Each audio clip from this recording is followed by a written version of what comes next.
Yeah, so my name is Anvita, and I have my colleague Srinath with me here today. We are both part of Cloud Engineering Group, a Center of Excellence at Oracle. And before we begin, let me just check if everybody has their. Srinath, can you go to the next slide, please? Yes. So just to have a check that everybody has created their account and everybody has already logged in, just to flash this slide. So if at all anybody has not created their account, please scan this QR code and create your account so that we can quickly start with the workshop. And Srinath will introduce you, and further to that, we'll keep switching over. Srinath, you can introduce you. Yeah, thanks, Shiva. Thanks, Anvita. Hello, everyone. Welcome to Machine Learning Red Bull Racing Honda Beginner Workshop. And I hope all of you are having a wonderful day attending to these insightful sessions. We are here to guide and support all of you for this workshop. So without further delay, allow me to introduce you to the workshop. So a race is so exciting, right? I mean, that you can't look away for 1 second, while other times the result is clear from the beginning. So what is that magic factor that makes a race exciting? Is it the amount of overtaking? Is it the battle for the #1 position? Is it the weather conditions? Or are we missing some invisible factor that we can't quite understand yet? The answer to the question lies hidden away in the data, several decades of racing data to be precise. So in this 2.5 hours workshop, you will have the opportunity to experiment with data using combination of techniques to look for the answer. You will extract key pieces of information that define the essence of each race, visualize the races and seasons using advanced techniques to determine how interesting each race is. You will learn the basics of analytics and machine learning and become familiar with the entire process, from data preparation and visualization to model building, prediction, and evaluation. You'll experience firsthand what challenges data scientists. So we hope you have fun in this workshop and solve the challenge to predict top 5 drivers in the upcoming circuit race. Now I would hand it over back to Anvita to guide through the following steps. Yeah, thanks, Srinath. So I will just share the slide for you to workshop link, and you can see this link. So you can type this link and or scan the QR code and go to the workshop page. I'll just wait for a minute for all of you to open the page, and then we'll proceed with the workshop. Anvita, could you please share your screen? We are unable to see your screen. Yeah, sure. So please scan the QR code or type the link and go to the page and workshop page, and we'll begin from there. I'll wait for a minute for everybody to open the page. So I believe you would have opened the page, and I'll stop sharing this slide and I'll go to the workshop page and start with the needful steps. I believe you can see my screen. So after you would have scanned the QR code for the workshop, you have come here on this page. This is a GitHub page where you can see various folders and files, and there's a README file. So let me go with the README file because that is where these are the steps that you will follow. So account creation you have already done. So your signing up is done. You have your free credits for this particular workshop in order to run these exercise and create your needful experiments. And then there's a lab guide also available in the PDF format. The link is there in the README file. So you can right click and open the link, and I will use these PDF for following part of my session. Me and Srinath will use that. And before we proceed further with our work on the cloud, you need to create a key, SSH key for this workshop that will be required for you to do the needful step. So I'll wait for maybe 3-4 minutes for all of us to just follow this step. So if you are a Windows user, you need to use PuTTY key generator, or if you are a Linux user, you can follow the needful guidelines. So if you just click on this link that you can see, right click and open. So this is how it will open. And these are the steps. So if you know how to do how to create the key, you can directly create the key, or alternatively, you can just follow these steps. and create the key. So I believe that all of you are with me, and you will just, as we are talking, you are also doing your parallel creation of the key and generation of the various steps that we will follow. So now do that with me. So you get the first hand hands-on experience. So do your key generation. Maybe we'll wait for 3-4 minutes, and then we'll proceed with the next step. If you have any questions or any doubts, you can type in the Q&A box and we will address them. So you need to follow the steps exactly as it is given in the document. You can go to right click and open this document, as you can see on my screen. So depending on if you are a Windows user, you follow the steps here. And just make sure that all the settings are correctly followed. You are generating SSH to RSA key, and with the encryption as defined here, 2048. And if you are a Mac user, steps are above.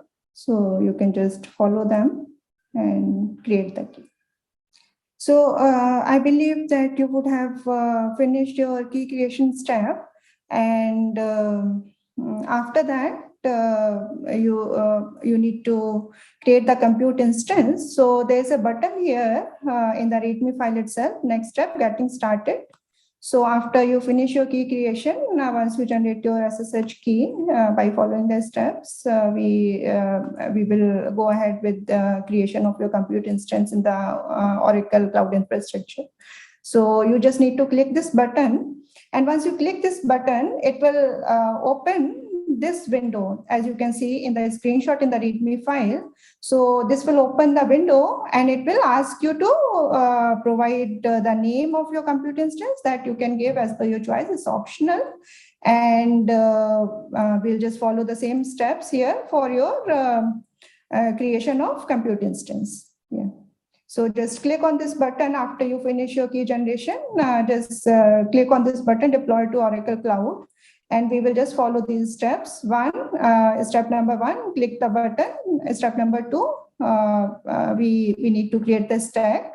Step number 3, further to that, configuration variables we need to select. And this is where you need to upload the key that you have generated in the previous steps. So public key, you will upload here. And further to that, we come to the step number 4, where we need to create the stack. So we have to make sure that run apply box is checked, and we'll click on create option. So once we click on create option, it will take 11 minutes from then, and it will create your instance. So just follow these steps. If you have not done your key generation, finish your key creation part, then click on deploy button. Once you finish clicking on deploy button and you see these create a stack interface, you just follow these steps, give a select option, click on next, and further to that in the second interface, upload your key and the public key. And in the third step, select run apply and click on create. And from there, it will take 11 minutes. So I will just give you maybe 2-3 minutes for you to just finish these steps. And then we will talk about the agenda of today, what we will do and how we will go about doing your ML model creation for this workshop. So I believe you would have finished these steps, which includes your key creation, clicking on the deploy button as part of getting started, step 1. And then proceeding with the stack creation, the creation of compute instance, and necessary tools which are required to run the JupyterLab environment from your account. So you would have finished this step number, these screens you follow. And once you click on I accept terms and condition and you go to step number 2, click next, and then upload your public key. Click run apply and click create, and you see instance being created, and it takes 11 minutes. So now we will, by the time your instance is getting created, we will take another maybe 10-15 minutes and walk you through the agenda of this workshop. And then we will come back and see if your instance is already created, and we'll proceed with the next step. So I will stop sharing this screen, and I will start sharing the PDF, the link to which, as you can see, which is given here. as part of this lab guide. So we will just follow the lab guide from here on. I'll stop sharing this page, the GitHub page, and I will follow the PDF, the lab guide, the link that was given here for you, for your reference. So you can see my screen, right? So you are here. Right now we have clicked on create instance, and I believe everyone is with me. And yes, I believe everyone is with me, and you have clicked on this particular button to deploy your instance. Is getting deployed, and then now we go to the next part, the agenda. So what we'll do today is I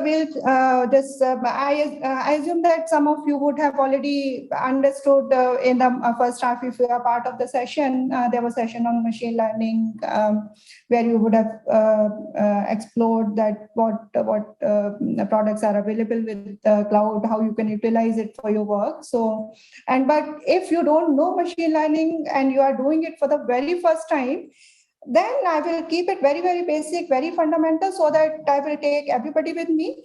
So you understand what is expected out of machine learning, and then from there we'll proceed. So first part of any machine learning model building or any kind of machine learning is data collection, because these are data-driven algorithms, as Srinath has also given in the introduction, he has explained. So these are data-driven algorithms, and we are talking about data. So intelligence lies in the data. So first part of any machine learning is data collection. So as this workshop also will collect data, and data can come from anywhere. Data can come from the web, data can come from IoT sensors, data can be already recorded and stored in your hard drive, and you want to understand, is there any pattern in data?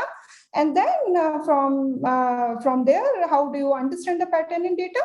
You want to utilize any of the machine learning model to help you come up with any actionable insight. So that's the basic premise. And first step of any machine learning algorithm is data collection. So you do the data collection. So in this particular workshop also, first step is data collection. Second is data preparation. So when we go to the workshop, we will see what these files mean. So I'm not going in the detail of these files. This is just a screenshot. But the data preparation, what it means that you see the data, you understand whether your data is complete, valid, are there any missing values? Then you basically do the appropriate treatment to handle the missing values in the data.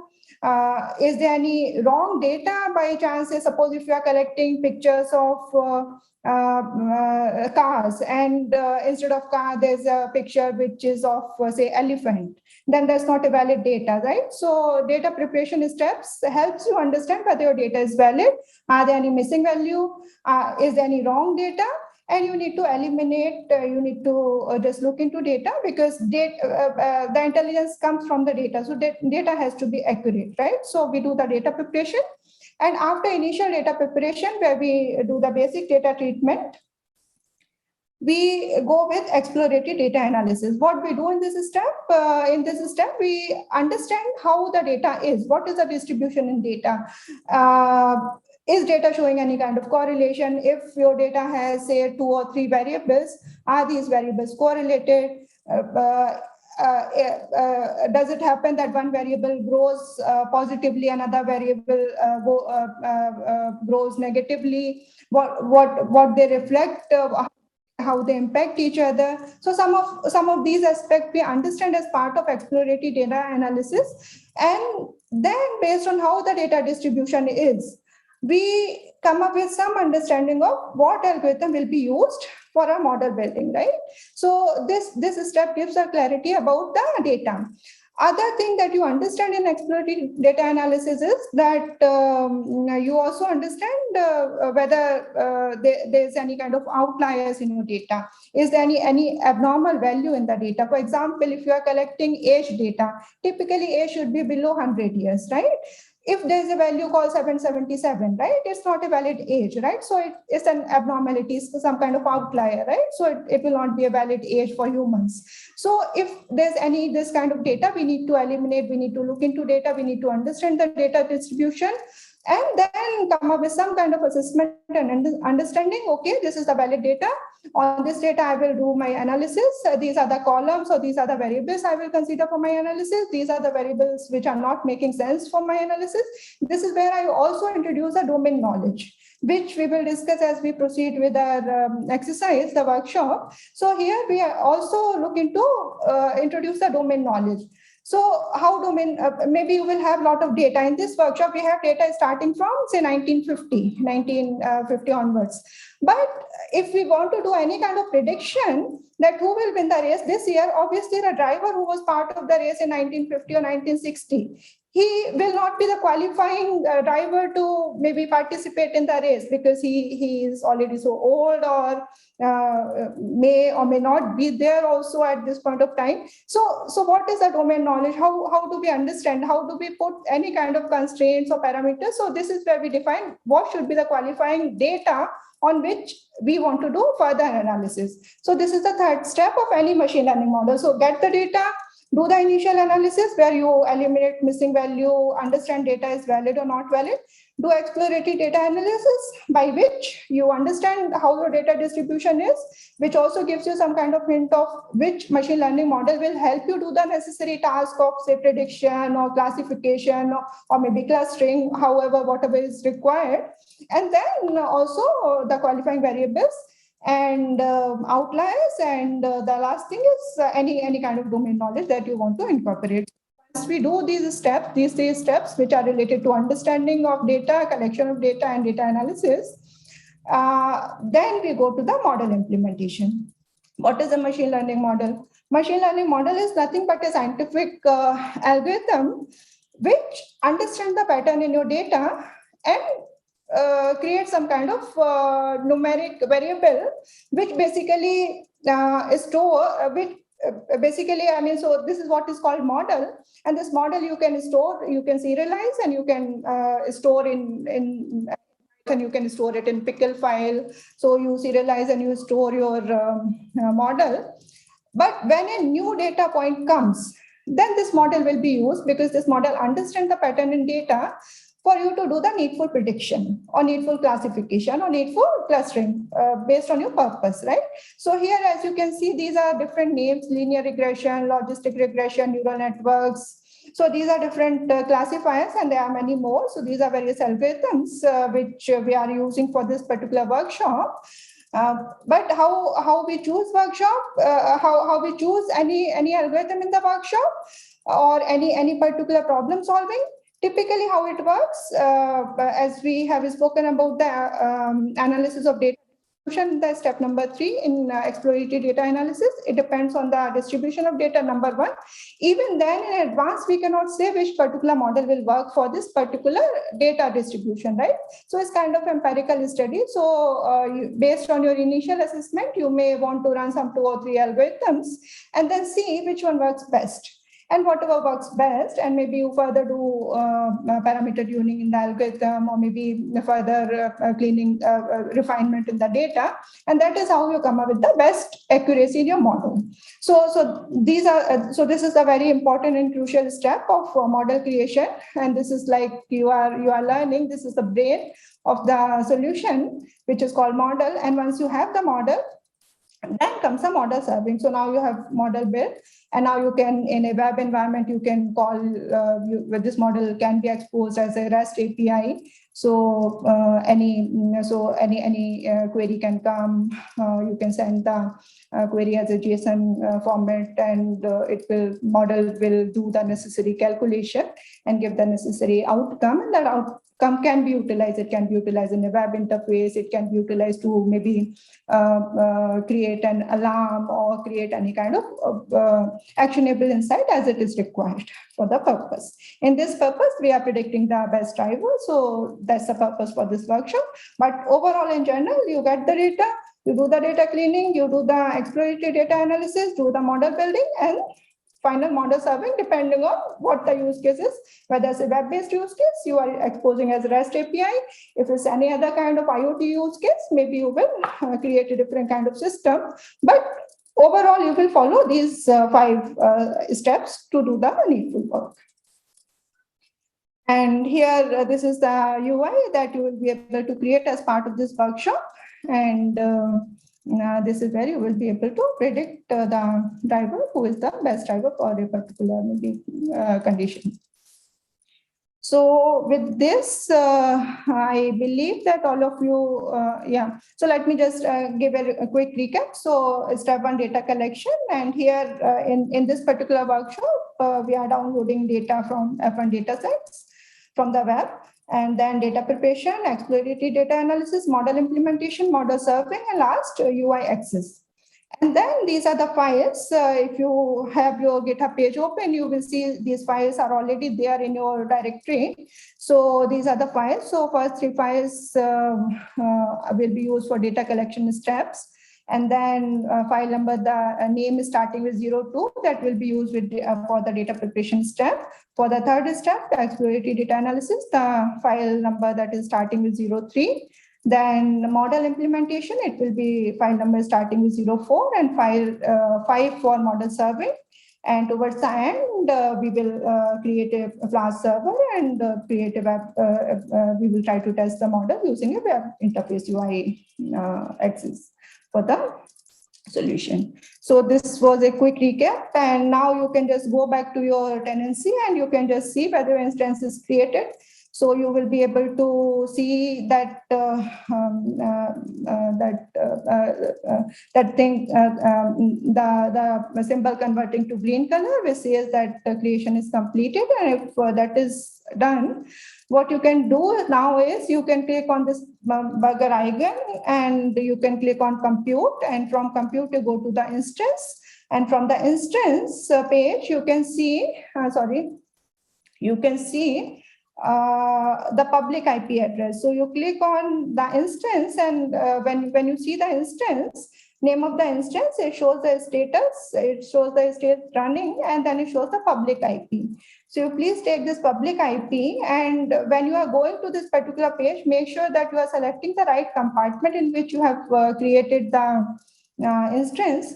So once you select the compartment, go to compute instance and take the public IP. What you need to do now is you need to type this IP that you have copied from this particular page from the instance, take the IP, put a colon and put A001. Once you click that on your browser window, you will be able to see this particular page, which will help you log into your Jupyter environment, lab environment. And here the password is Red Bull 1.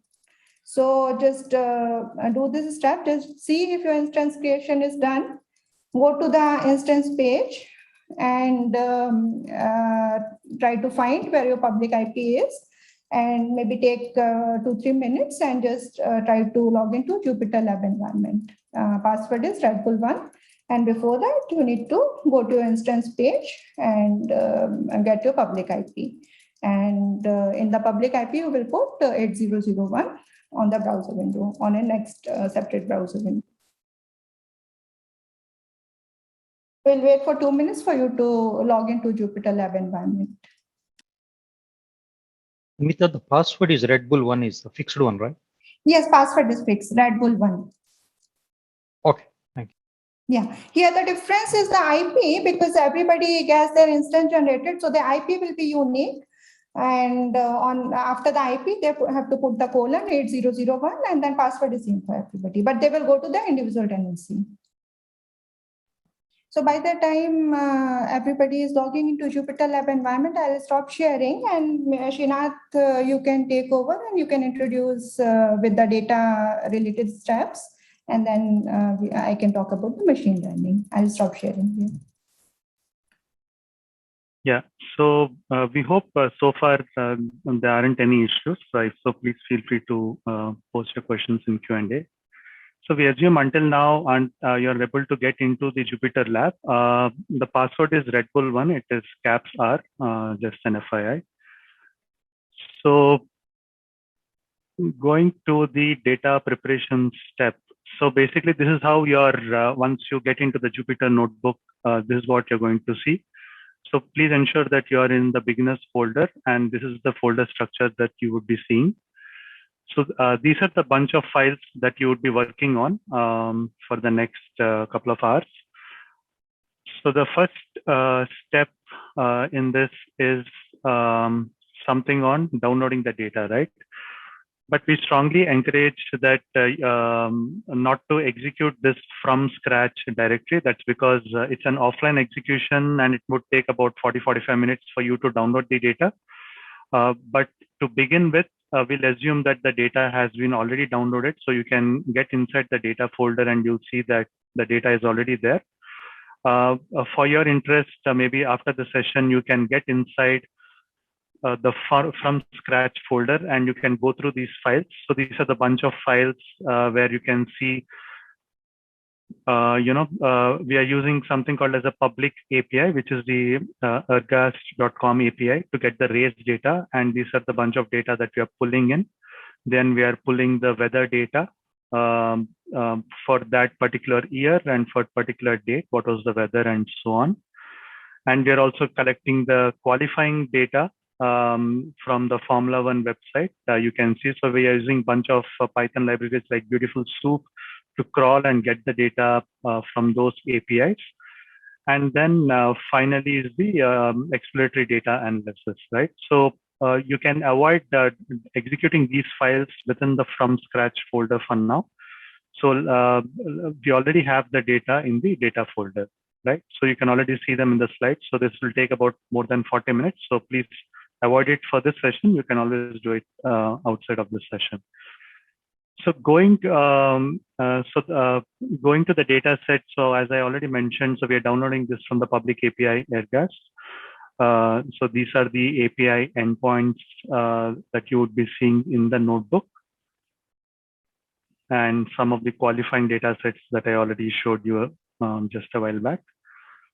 So now beginning with the data processing step, right? I mean, this is the step which is as important as model building. I mean, unless your data is in proper clean state, that's when you can build a proper model. It's like garbage in, garbage out, right? So if your data is not clean, your model wouldn't be giving you the right or appropriate results. So this is where data preparation is very important. So now we'll be focusing only in the beginners directory that you are seeing here. We'll be inside the beginners directory only. So the first step is the data collection. So here you see that we are going through the race data sets. We are fetching the race results. We're getting the driver standings. We're trying to get the team or the constructor standings.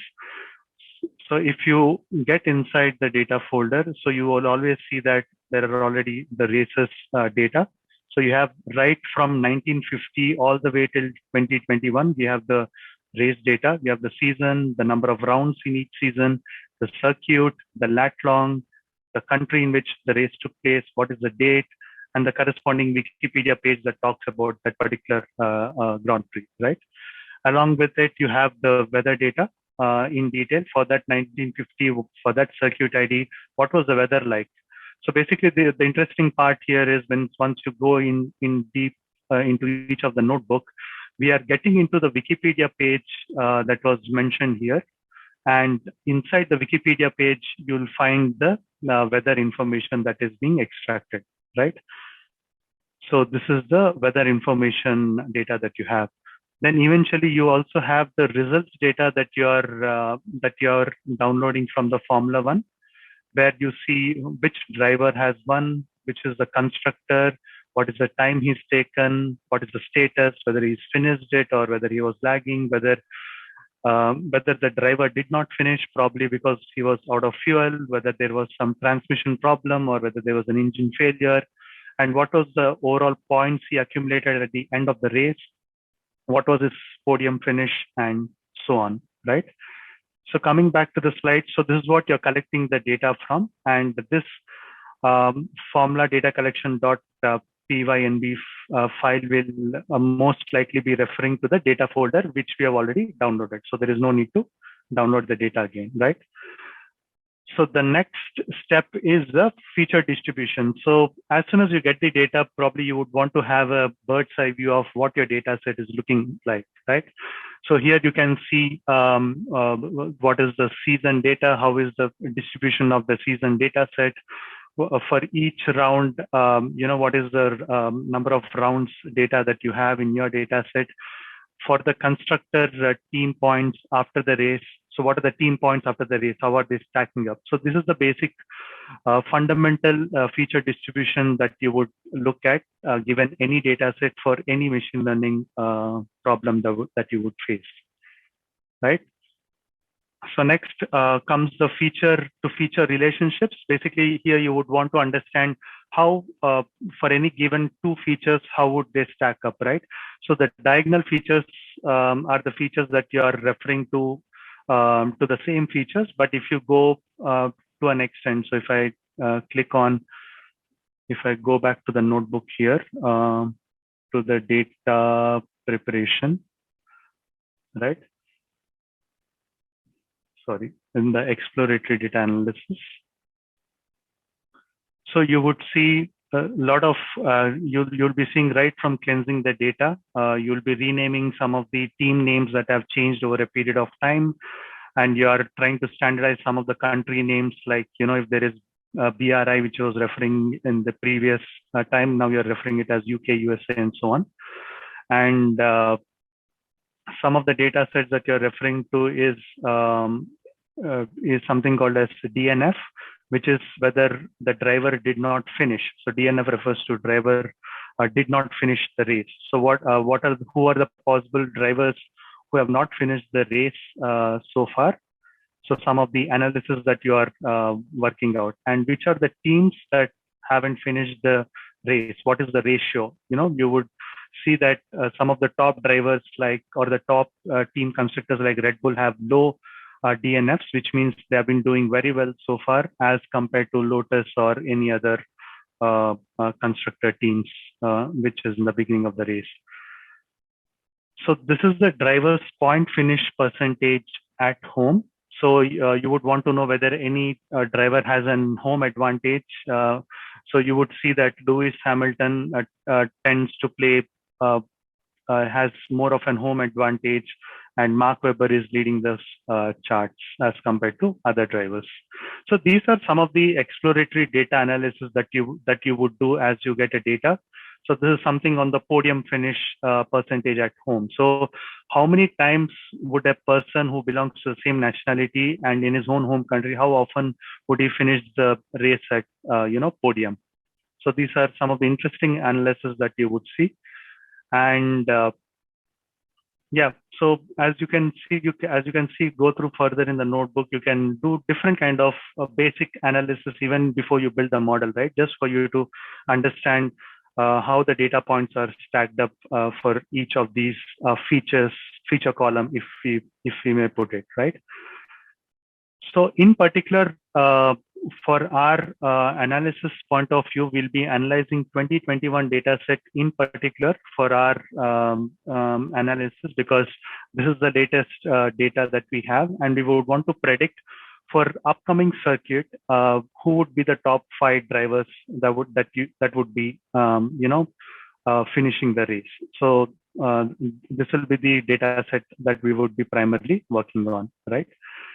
So now coming back to the slides. So yeah, so these are pretty much everything that you would be going through these bunch of data preps, like right from the data collection to right from once you collect the data, as Anvita showed you earlier, you have different data sets which are available in different files. Now, how you would be bringing them together is the data preparation and merging. So this is the file that you would eventually have a single clean top view data set that will have all the features across all the data sets that have been downloaded so far, right from the weather data to the races, to the results, to the drivers, to the constructors, team, and so on, right? So then you would be doing the exploratory data analysis that we have just gone through. Then eventually will be the machine learning model. So probably we would pause here for about 25 to 30 minutes for you to, get hang of these Python notebooks. So you may want to begin from the data collection notebook and and end until exploratory data analysis. So it would take about 30-35 minutes. So once we finish that, then we would touch base on machine learning model, which Anita would brief you on. So if you have any questions as you're going through each of these data preparation or data merging or exploratory data analysis, feel free to post your questions on Q&A. We would either answer it live or we would answer it over the chat. Yeah, so there's a question by Amli who has joined late. So maybe I will just repeat the steps for Amli. By the time rest of the participants can proceed with the steps as they are doing. So Amli, I will just share my screen and I'll walk you through the needed steps. So Amli, as you can see, you can scan the QR code and just get access to your tenancy if you do not have so. So this is where we begin. So we just make sure that you have the access to your tenancy to your free trial for this workshop. And once you have the access to tenancy, I believe that you have the link to the GitHub page. So from there, so I'll just wait for a few minutes just to make sure that you are in your tenancy, and then I'll begin with the needed steps for you to proceed with the workshop. So Emily, this is a step for you. So now since you are able to log in, you can come to the GitHub page, and once you are on the GitHub page, your login is done and you have the access to PDF file. So now first step that you can follow is the creation of SSH key. So depending on whether you are using a Windows machine or a Mac or Linux OS, you can just right click on this link, and this is how it will open. So you can just follow the steps for the key generation and generate your key. So once you generate your key, we'll give you maybe 2-3 minutes for a key generation. And once you generate your key pair, we'll go with the next step. Simply, once you are done with your key generation, you can click on this deploy to cloud button here under getting started. So these are the steps for you to follow. Once you generate your key, SSH key, follow the instructions as per this document. The link is given here. And then next you have to do the we have to start with your instance creation and deployment of the necessary tool for you to run the JupyterLab environment for your OCI account. So for that, what you need to do is you need to click on this deploy to Oracle Cloud button. And once you click on this button, further to that, there are 3 steps. Step number 2, 3, and 4, you have to follow as per the document, as per the README file in the GitHub. So these are the steps you need to follow. And when you go to the last step, so step 1, you just click and you have to select that you have accepted the terms and condition, and then click next, and then you come here. This is where you need to upload your key that you have generated, the public key. And once you upload the public key, you come to the, you click next, and this particular window will open, and you have to select the run apply and click on create.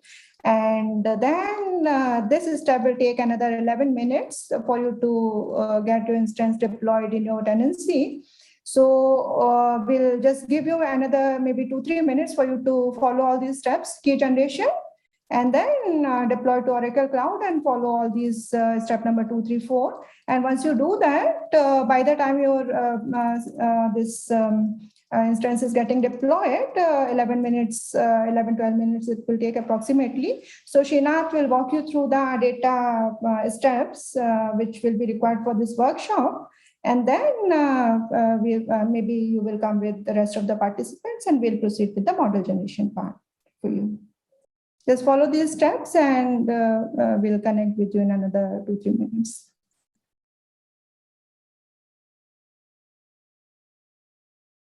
So just a quick time check. I think there are one or two issues which the team is interacting on the chat window, the question answer window. But at the same time, just a quick time check with rest of the participants that you are able to follow the steps 1, 2, and 3 till exploratory data analysis. So maybe we will wait for another 5 minutes or so, or then we can go with the model implementation step. So there's a question from Sahil. Again, he also could not follow some of the steps due to internet problem. So Sahil, can you just type also which particular step you are into, and we'll just maybe start from there, just quickly see that. So for Sahil, Emily, and whoever else has missed the beginning step, I am just repeating them. So once you sign up to Oracle Cloud, so go to the GitHub page. I believe you have the link. Srinath, can you just type the link again in the chat window? So this is the GitHub page link that you can see on my screen. And once you sign up to your Oracle account, you have to log in from the same ID, email ID. So once you have logged in, you have signed up, and you have no issues in your signing up, you can proceed with the steps as per README file in the GitHub link that you can see in this window, and Srinath will be sharing that in the chat. So go to the GitHub page and go to the README. First step is done. You have done your, you have created your cloud account. And lab guide is the PDF that we are following. So that we will be referring to as part of the workshop when we present. And first step that you have to do is you have to generate your SSH key. If you have not generated, then generate your key, and you need to follow these steps. So you generate Vijay, your I key. see. Sorry, Vijay, you have a Yeah. problem with the region. You need to see what is the region you have logged into already. Mumbai region, you wouldn't have subscribed for it already. By default, the home region, you need to check it. What home region you have. It could be Ashburn or Phoenix. Then you need to try accordingly. On the top right side, you can see the region that you have selected. Yeah, so just make sure that all of you have generated your key. If you missed the initial part, so key generation, there are steps here. You can see the link in the README file.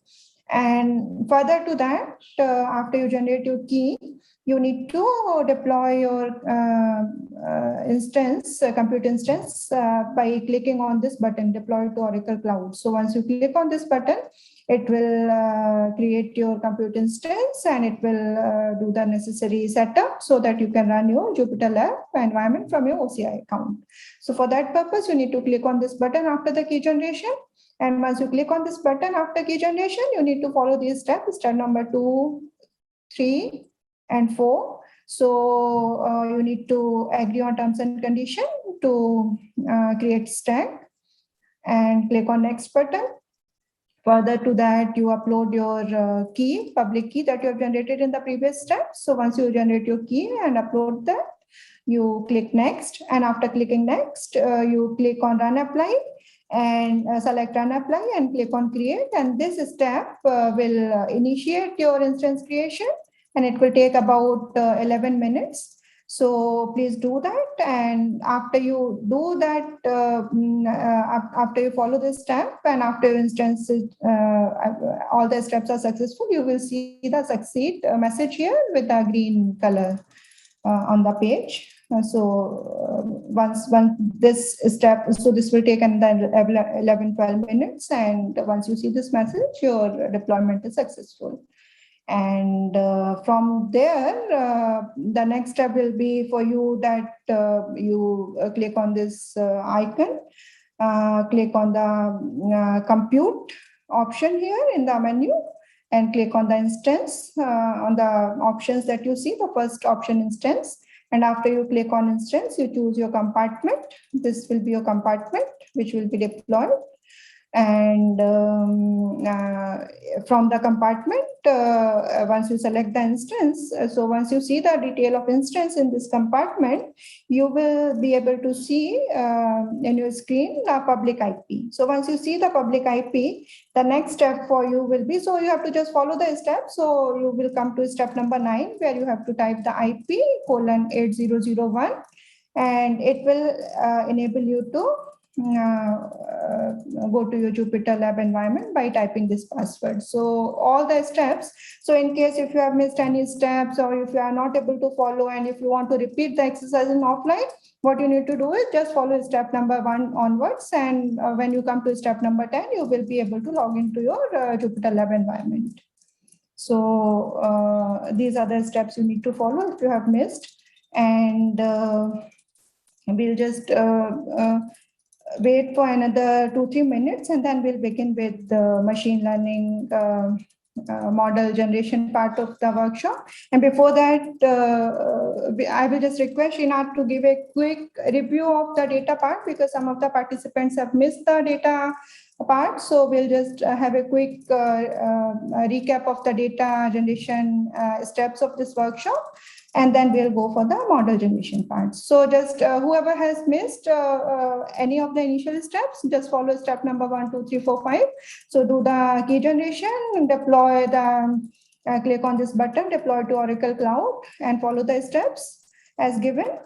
And once you see the success message, everything should be. For those of you who have just joined, here is a quick recap on the data part. Assuming you have already logged into your Jupyter Notebook, and you must be seeing this screen. So once you're in the screen, please get inside the beginners folder, and that's where you have to be there. This is where all the action happens. After that, currently we are doing the data part, where we are executing a bunch of notebooks, the data collection, the weather data collection, the qualifying data collection. We are preparing the data, and eventually we are doing the exploratory data analysis. So this is where we are currently are. Of a quick recap, please avoid executing data from the from scratch directory. We already have preloaded data in the data folder.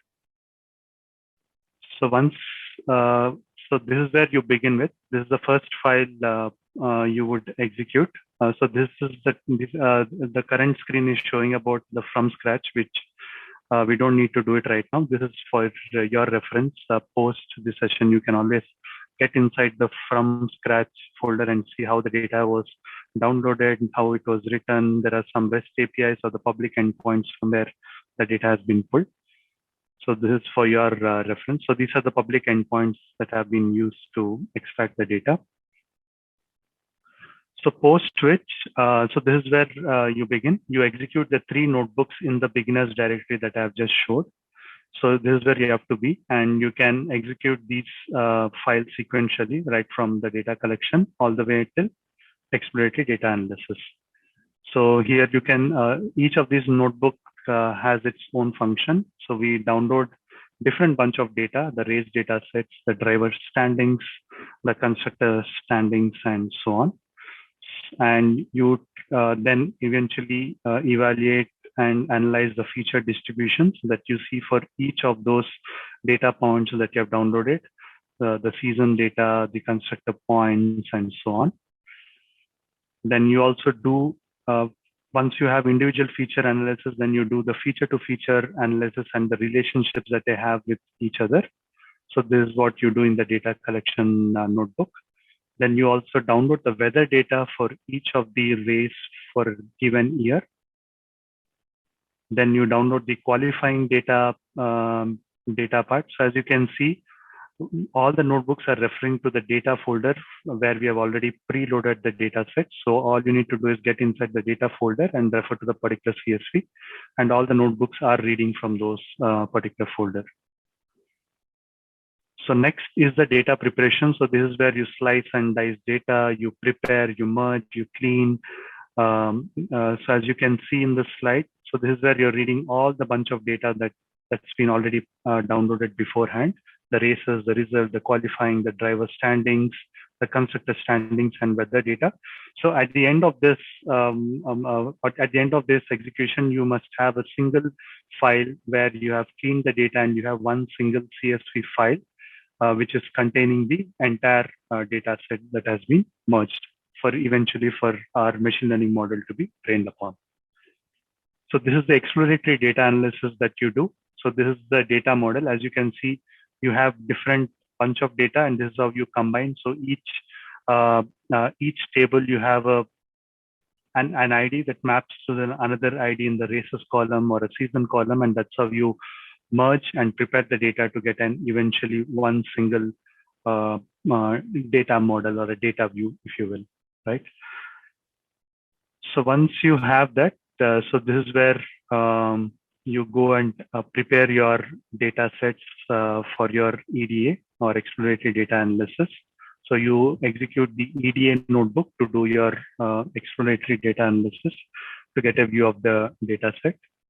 And as I've already mentioned, so you can see some of the data cleansing that we are doing, like, renaming the constructors who have eventually gone on to be called as Force India or Lotus F1 and so on, for us to be consistent in our training. And also some of the nationality, that have been renamed, like BRI, which was British, has been renamed to UK of late. So some of the data cleansing steps that you can see. And some of the analysis that you do, right? Like how many people have not finished the race, higher the DNF, which is did not finish the race ratio, which means highly likely that that person more or less was unable to finish the race most of the time, right? As you can see, our most popular drivers like Lewis Hamilton and Sebastian Vettel have lower DNF ratio, which means they have been finishing races more often, right? Similarly, you have DNF, did not finish for constructor or the team that is responsible for building the car or maintaining the engine and so on. As again, you can see for those particular drivers who drive for say McLaren or Red Bull or Ferrari, they have lower DNF ratio, which is good as compared to Lotus, which has a higher DNF. So these are some of the interesting data analysis that you can do.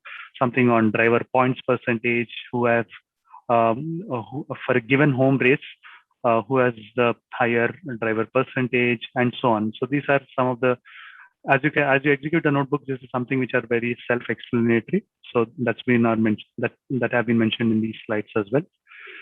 So yeah, I think I presume most of you would have executed most of these steps by now, and I think Anvita, maybe we can proceed with the ML models. Yes, so just for a quick recap for maybe a few of you who have joined late or had some issue in signing up and all. So as part of any ML model learning, we initially do the data collection as explained by Srinath, and initial data analysis, and then exploratory data analysis, in which we understand if there are any issues in data and which is the data that we want to utilize for model building. And then we go with the model training. And so as you can see in this PDF, there can be some hypothesis by which you want to create your model. So in this case, I want to, my hypothesis is that my next winner, say assuming if I want to predict the top 5 winners for the race, next winner, then hypothesis is that it can depend on the qualifying position, right? Or it may depend on the constructor or reliability, or depends on the circuit, race, driver confidence, right? So some of these can be important parameter. It may not depend on, see, if you see the data, there is also year, there is also maybe date of birth, or there are quite a few other parameters, but maybe in order to predict winner, they may not be important parameters, right? So based on your initial data analysis, exploratory data analysis, and your domain understanding of the problem, you say, this is my hypothesis. And for this particular problem, for this particular prediction, this is the hypothesis. So based on this hypothesis, we will go about model building, right? And if your hypothesis changes, say instead of say qualifying position, you say, no, my winning prediction of the winner depends very heavily maybe on some other parameter, right? So you need to include that parameter and in your data preparation step, and then based on that, you will proceed, right? So, yeah. So for this particular workshop, in file number 4, model training, we have used 6 models to train, and if you have any question about understanding these algorithms, and if you want us to go in detail, please type a message. We will go in detail. Otherwise, very briefly, I will cover. So here what we are doing is we are doing a classification.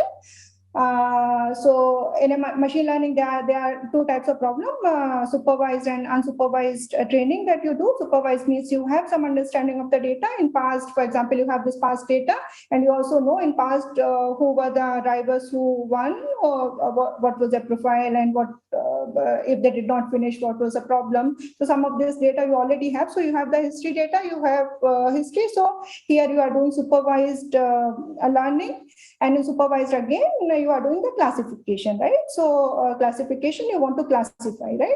So, and for classification, we are using these 6 algorithms: logistic regression, linear regression we do on numeric data. Here we are putting a some kind of class label. We are grouping the data, so that is why we are doing logistic regression. We are also trying to form a decision tree, trying to understand if there is some kind of rules based on which the data can be quickly classified. We are also doing random forest. Forest is nothing but a collection of trees. Assuming if you build a tree which is not giving you very strong high probability for classification, right? So some of these big classifiers, so you collect them, and it's like having the collective intelligence of the crowd to do the job, right? So instead of having one very strong classifier, we may have maybe multiple average or weak classifier, and how we put them together. So that's the principle behind random forest. And then we do the support vector machine classification. And why we are doing so many classifiers? Because in the beginning, we don't know which particular model will work best. So there's some kind of empirical study that we need to conduct. So initially we do some exploratory data analysis, based on which we understand which kind of algorithm we will use based on the data distribution, number 1. And number 2, further based on the assessment of EDA, here we want to do some kind of further empirical study, based on which we will say, okay, this is the best model for this data and this problem, right? And this will change based on your change in data and change of the problem, right? So here we are doing support vector machine. Support vector machine is again a very, very strong classifier. It works in all kind of problem. It helps you classify speech, text, image, lot of kind of data. It helps you handle and very fast. So it's a very good model to learn to. And then we are also using naive Bayes, which is again a very simple technique, but very powerful, and nearest neighborhood, KNN. So these are the 6 classification methods we are using. And before I finish, I will also show you the link of Oracle's documentation about our machine learning methods. So you can go in detail about these algorithms, and you can, if you do not know in advance, you can learn more about them. So this is about the classification, and that we are doing as part of this exercise. And when you go to this particular file, 04.ml modeling file, the notebook, what you will see here is, so you can go to the step and you can run them, but I just want to highlight a few important points that you will want to pay attention to. Sorry. Yeah. Yeah, so this is your data. Okay, this is the exercise that you need to do as part of this workshop. So this you have to do by yourself. Yeah, so let me stop sharing this and let me go to the code itself, and let me just walk you through the code.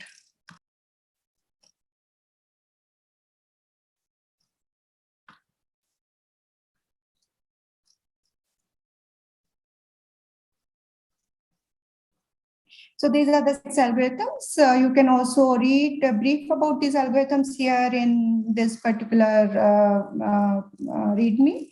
And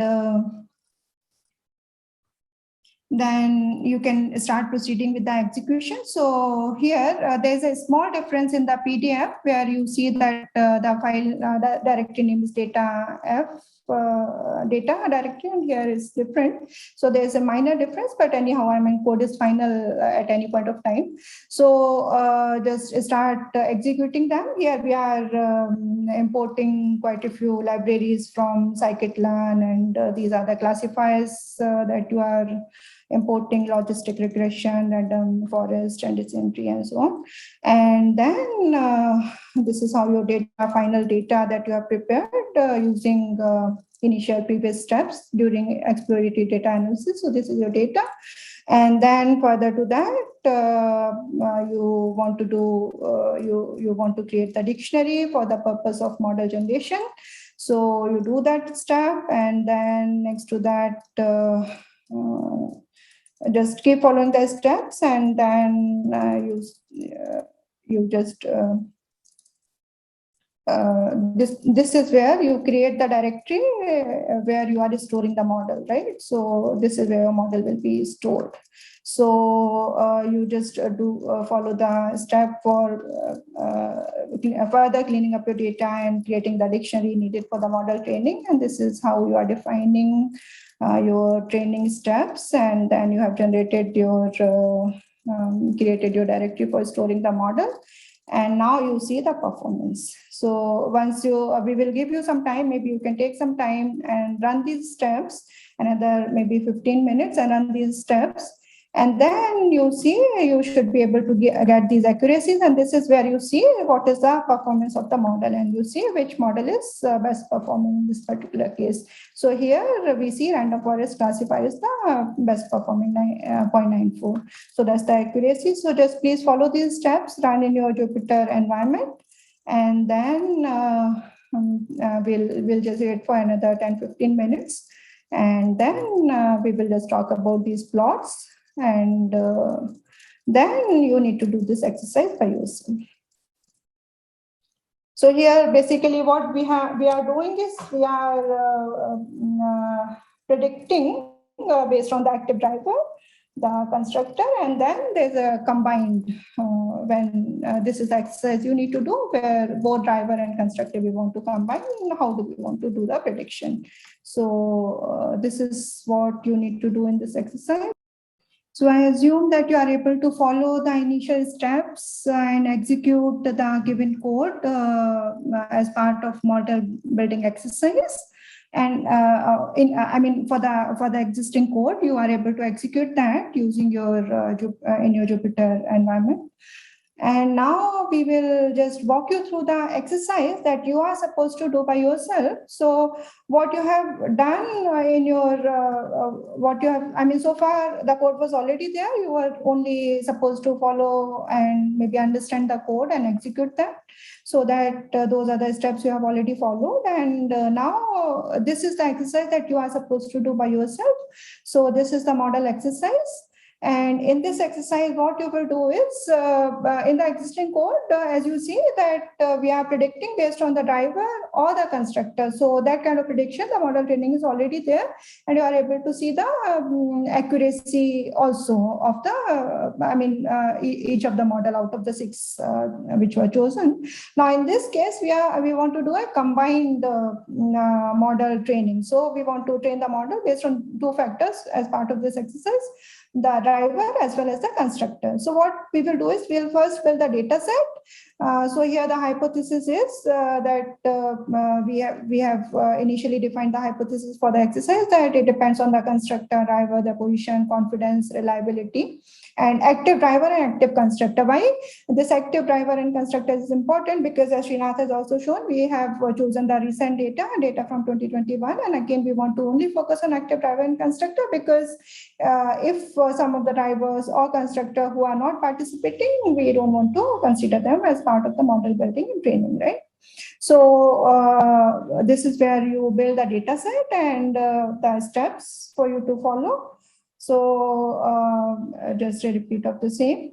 And so basically, I mean, you are expected to write the code, and I'm just walking you through the needed steps that you will do as part of your exercise. So you build the data set, and they have given a sample where you choose the right appropriate columns from your database table and just put them in a data as part of the data creation. And next, what we will do is filter the data set, and then this is where you apply the active filter. So we want to choose the active driver and active constructors. And next, what we will do is we want to create a standard scalar and label encoder for different features. So how do we do that? We call the label encoder function, and we just follow this particular code to do the label. So whatever numeric value are there, we want to just create the encoder corresponding value for that. And then further to that,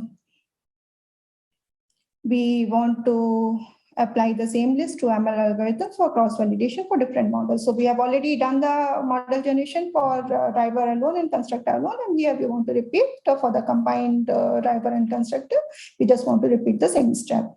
So here we are taking these models, and I'm just showing you the code, but this you are supposed to do by yourself. So you just prepare the data set and predicted variables. So here, this is your X is your training data that you are choosing, and Y is your target, the prediction variable, target predicted value. So you specify that, and then so in Y we want to know the position. So that is why we are dropping the position from the training data, and we want to put the position as part of supervised learning for the model. And then next, what you do is you want to do the cross validation. Why cross validation? This is again a very important step for the ML, because say assuming you have 100 data points and you have taken 70 data points for training and 30 data points for testing. Now you get one accuracy for those 30 data points. But this is a random selection that you have performed. Now, assuming if your data points are of a type, then you get X accuracy. But if your data points, if there's any change in the distribution or value going forward, when you want to actually execute a model in the real world scenario, you want it to be like most robust and capturing all the possible variation in that data. So that is when you do the cross validation. So you just randomly create multiple combinations of training and testing data sets. So not just one training set and one testing set. That is how you define. So here we want to do, say, I think 10-fold cross validation, and so you write the code for that. And again, we want to select all the 6 classifiers, which we have detailed in the beginning. So, and we are just taking the with default settings. So we are not specifying any further a specification for any of these classifiers. So we just take the default values, and we just create our data. We specify how we want the data to go. The cross, so this is like 10-fold cross validation that we have specified for the better accuracy of a model, more robust model. And then we proceed with the training steps. So once you execute this command, so and you execute, and here we are seeing the accuracy using a box plot. So we want to know how the data distribution is, where most of the values are lying, what is our maximum and minimum, and based on that we want to just assess. So this is how we want to visualize our data. And so now we want to compare the models. So now all the 3 models. So these 2 models for the driver data, which was already the code was there. only for the team data, the code was there, and this accuracy was already, if you see your code, this accuracy is already, I mean, when you execute, this is already there. But the combined data where we want to train the model for both driver and constructor, the code that you are supposed to write, that steps that we have just walked through. So once you write those steps, you execute your notebook, then you will get for this particular data that we have in our data files, this is the accuracy that you will get. If you change your data, your numbers will change, right? So that is how it is. And in this particular scenario, we see that support vector classifier for the team data gives the maximum accuracy 95% in this particular scenario. And I encourage you to follow these steps, write the code for combined data, run the code and get these numbers. And once you execute the code, you will be able to see this plot in your Jupyter environment. And once you do that, we will come to step number 5, which is the final step for model serving. So I'll pause for maybe another 5-10 minutes, and then we will go with the model serving, the UI part, where you see your code running and you are able to perform the operations, the prediction using a web interface. So I assume that you are able to follow the code as per file ML modeling 04.ml modeling in the file for model building, and you are able to execute the code for training the model for only driver, only constructor, and a combined model for which you are supposed to write the code, which we have walked you through. In case if you have any difficulty in writing the code, I will also show you the solution, which is given in this folder called RES. So if you go to this folder, you see the solution. So solution is there. So if you have any difficulty in writing the code by yourself, you can see the code, understand, and maybe once you understand the code, you should be able to modify and maybe create your own variation of this particular data, and see how once you change your data, your outcome changes, you see different numbers. So if you have not done any of the ML model building in past, or maybe a particular model, maybe you can play with the data, play with the numbers and variables, and just see what happens. So it will give you very good insight about that. And now we will go to the final step of this workshop, where we want to see the outcome being run on the web UI. So before that, I'll just very quickly walk you through the model serving this Python notebook. And after that, Srinath will walk you through the web UI option. So I'll stop sharing this and just go to the PDF again.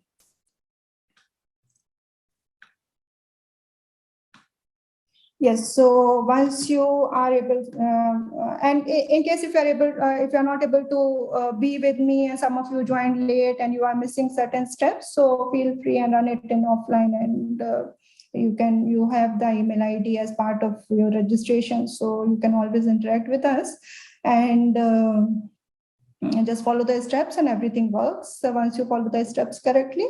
So I'm going to the final step for model serving. So what we want to do here is, we know that as per our domain understanding and data understanding, we say that model must use the driver confidence and point and team constructor point. So this is what we want to specify, right? So this is like one hypothesis or premise. And then based on that, we specify the domain knowledge in our code. So when you go through the code, you will understand that why certain things are happening once you follow the instructions given in the PDF file also. And so here we are generating the qualifying data set for predictor, which we will use in the next final step. So, and what you also see here is,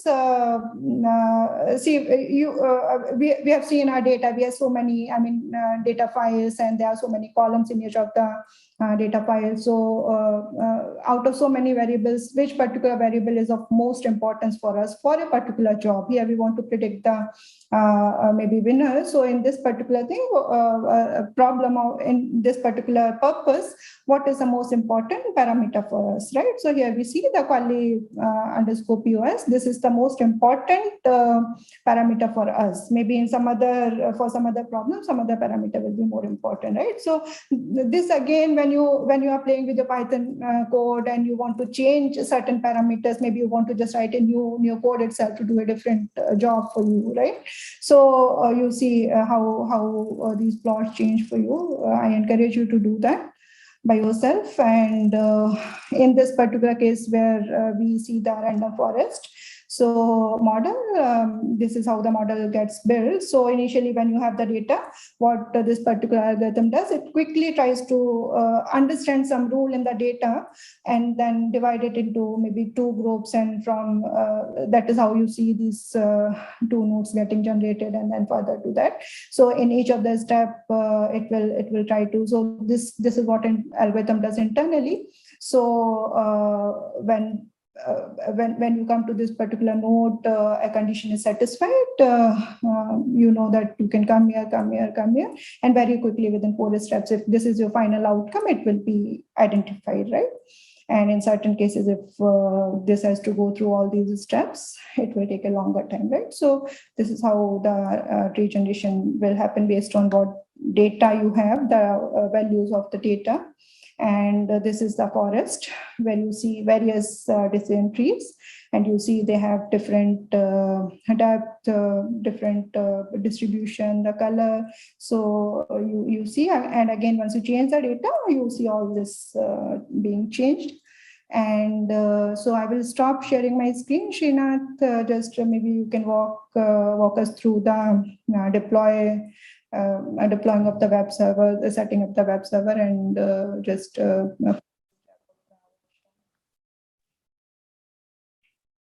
Thanks, Anvita. So the final step would be assuming that you have trained your model, you're happy with your results, you have saved the pickle object.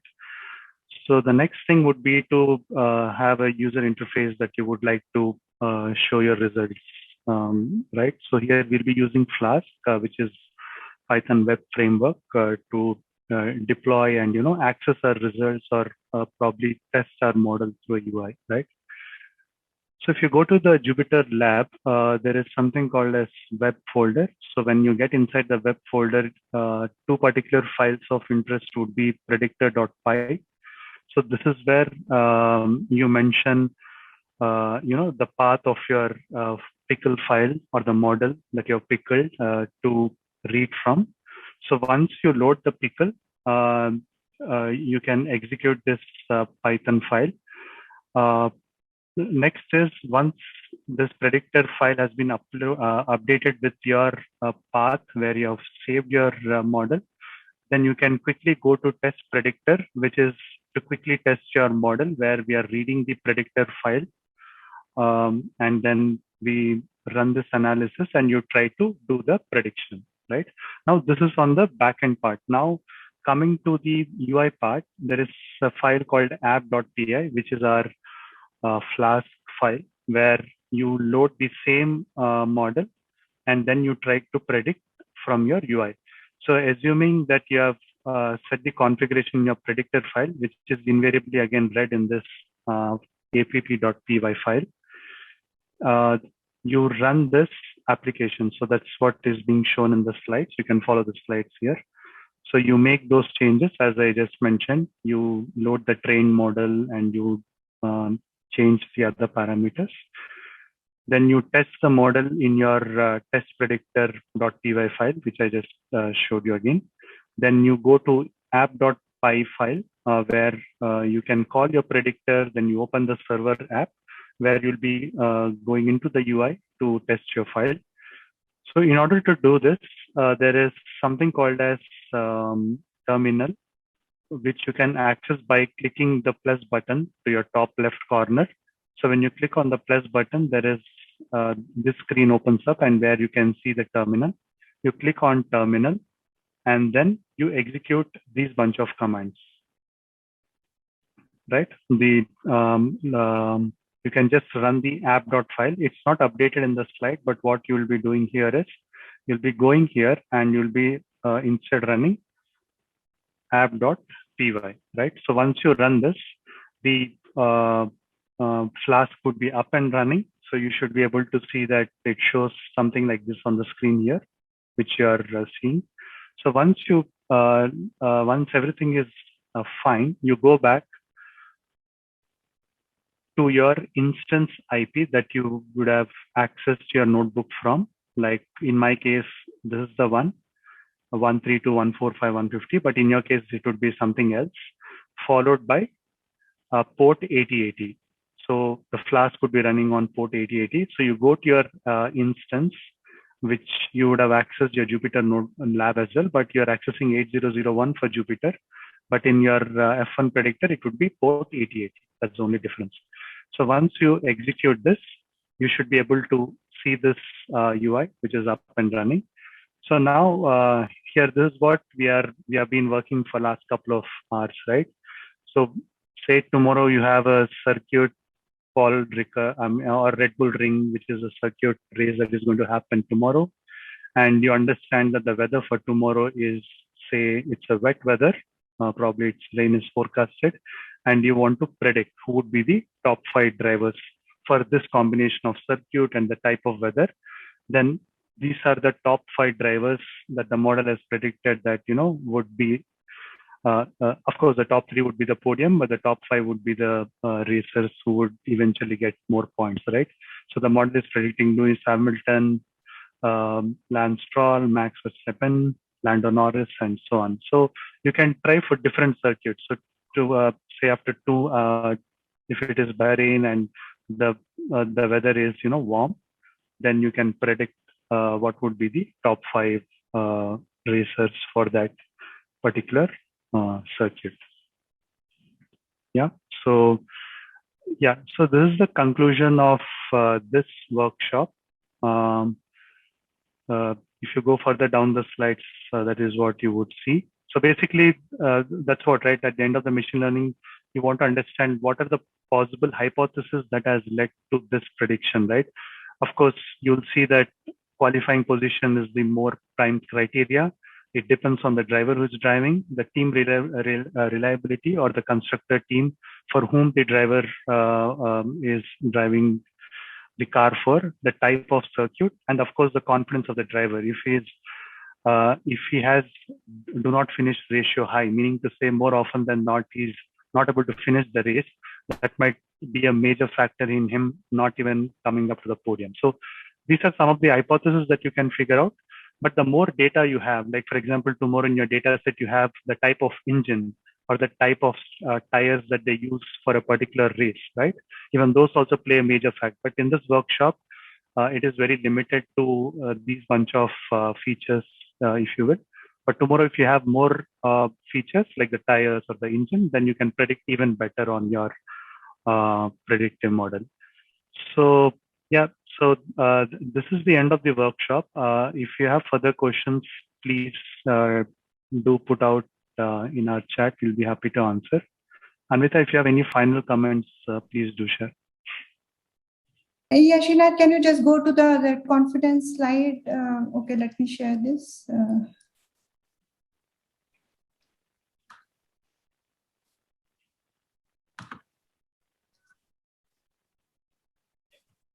Do you want me to share, Anvita? Yeah, you can share. Okay, I closed it. So. Yeah, just one. Yeah, in the next one, hypothesis slide, Srinath. Yes, yeah.